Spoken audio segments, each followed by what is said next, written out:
बरं ठीक आहे. सर्वांना सर्वप्रथम आदिवासी दिनाच्या हार्दिक हार्दिक शुभेच्छा. आवाज येतोय माझा? ही प्रतिमा आहे ती कोणाची आहे? कोण होते ते? एकाने सांगा. कोण सांगेल?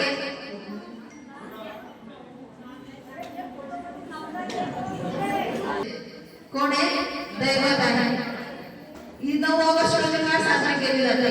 तर त्याचं कारण म्हणजे म्हणजे याला 1993 डिसेंबर 1992 ला संयुक्त राष्ट्राच्या महासभा ठरली होती आणि त्या महासभाची बैठक 9 ऑगस्ट रोजी साजरी केली होती आणि त्यातच जगातील आदिवासी लोकांचं दैवत म्हणजे कोण?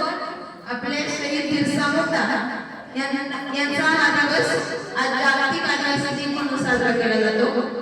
आता इतके जड शब्द तुम्हाला झेपणार बरोबर आहे. तर आपण तुमच्यासाठी एखादे कार्यक्रम वगैरे ठेवत जाऊ आपल्या कॅम्पसमध्ये. मॅडम येत जातात तर नवनवीन चित्रकला स्पर्धा वगैरे या स्पर्धा आपण एखाद्या दिवशी ठरवून ठेवत जाऊ. ह्या दिवसाचं औचित्य साधून आज तेवढा वेळ पण नाही आहे किंवा बऱ्याच गोष्टी आहेत तर या दिवसाचं औचित्य साधून आपण एखादा कार्यक्रम आपल्या कॅम्पसमध्ये ठेवूया. एखादी डॉक्युमेंटरी दाखवूया विद्यार्थ्यांना. आपलं मानव वन्यजीव संघर्ष